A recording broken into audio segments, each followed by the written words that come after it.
Good morning. I am Kevin Price. Delighted to be with you, talking to you about you and your business. Got a lot to talk about, so I'm going to get straight to it. Jim Talerico, he's a regular contributor on The Price of Business. And let me tell you, this guy has a massive following in social media. In fact, I don't know if I know anyone, actually I do, just a couple, but they actually make a living off of being the LinkedIn people, to go to. In terms of creating connections by LinkedIn, other than them, and they've been guests and friends of the show for a while.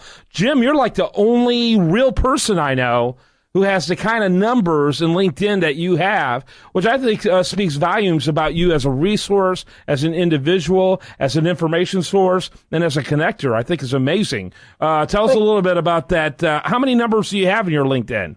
Well, we're over 29,000 right now. And one time we'll have to talk about that on the show because I think it's a great resource for people. Yeah, we need to do a segment one day on that, in fact. Tell us a little bit about what you do and then introduce your guests. Okay, thanks.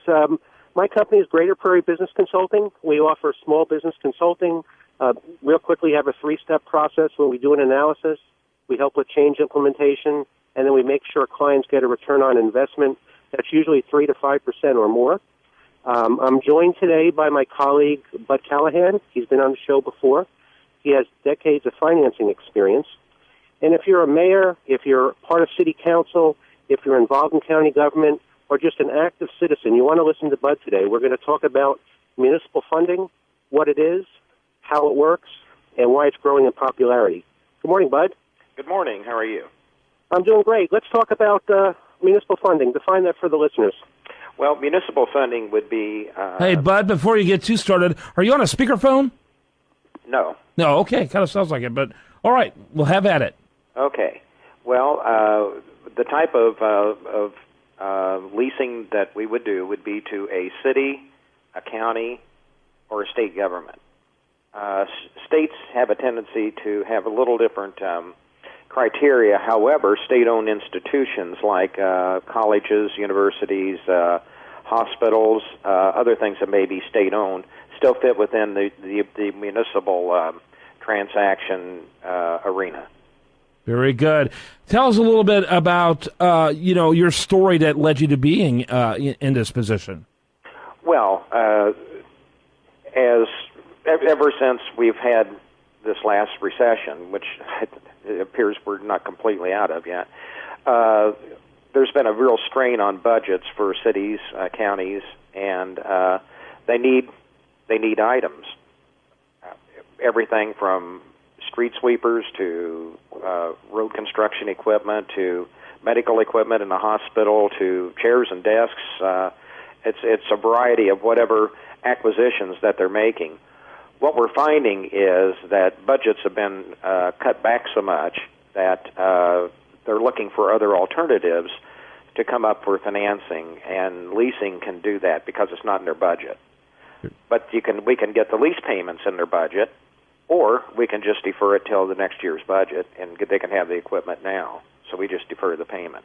Yeah, absolutely. Go ahead, Jim. Yeah, it's a real simple process. Bud, can you talk a little bit about how easy it is to set up municipal financing? Well, the nice thing is you don't have to do a voter referendum to do it, which is one big hurdle that is nice for a city manager or a mayor or whatever, whoever is or purchasing agent, whoever's in charge of doing that. Simply, we just need to hear from them as far as what their need is. Ordinarily, most city, county governments, their financial statements and everything are on the Internet anyway, because it's public information, so it's easy to obtain. We can get an approval usually within a day. We'll work with the vendor that they're buying the equipment with, get everything put together, get the documents signed by the appropriate people within the city, and we fund the deal. And we can do them either on monthly payments, quarterly payments, or annual payments. Some municipalities like annual because they get budgeted once a year. So we can work with that. Let me ask you, by the way, do you have a website for us to refer to? Yes. That's, I'm sorry it's so long. It's www.nationalequipmentleasing.com. Yeah, well, at least it's kind of intuitive, so that's great. Go ahead there, Jim. Okay. Bud, can you give the listeners an example of some of the deals that you've done recently?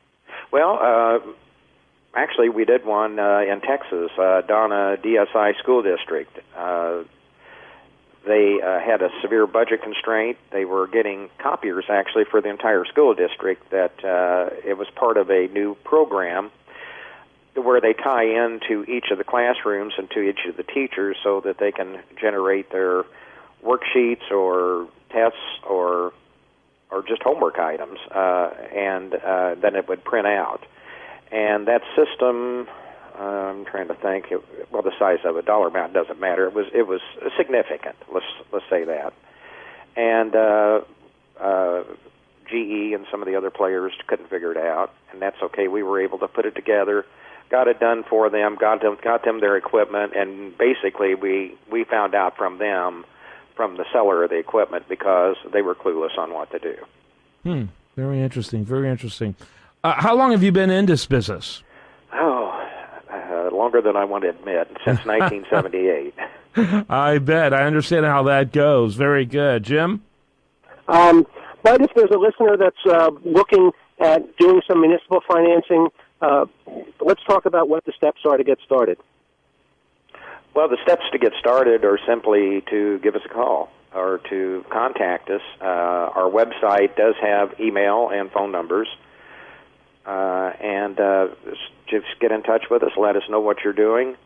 We can come back with a rate, with a term, and we want to talk, obviously, about what kind of term that the city may want, what kind of payment they're shooting for, what will fit within the budget. Our job is just to make it work. Just a real quick example, I had a small city here in Indiana, excuse me, that needed what they call a hot box, and what it is, it puts down asphalt on roads. And they asked me, it was about this time of year, and they said, well, it's a shame because, our budget doesn't start till April, so we need it next April. And I talked with the vendor, and he said, it's a shame because I got one sitting right here. Well, common sense told me if they need one, they need it now. So I gave them two proposals, one for one in April and one for one now with a payment deferred to April. And they just basically took that. They did need it now. So they took the deferred payment. It worked out. They're out paving roads. People stopped complaining about the roads, and they were able to take care of them. So we can be a good solution. Oftentimes we can be a little more intuitive and give them ideas they may have not thought of. Got to wrap it up with that. And I love what you do, and I love that Jim brings you on as a guest. Bud Callahan, you can learn more about him at nationalequipmentleasing.com. And Jim, what's the best way for people to reach out to you? Kevin, I love the changes you made to the website, and I'd like to encourage them to contact me either through your website or they can contact me on LinkedIn. I'm always looking for new followers. James J. Talerico Jr. at LinkedIn.com. Very good. Thank you very much. When we come back, much more for you. Do want to remind you, best content here shows up over there at usdailyreview.com, and you're listening to The Price of Business.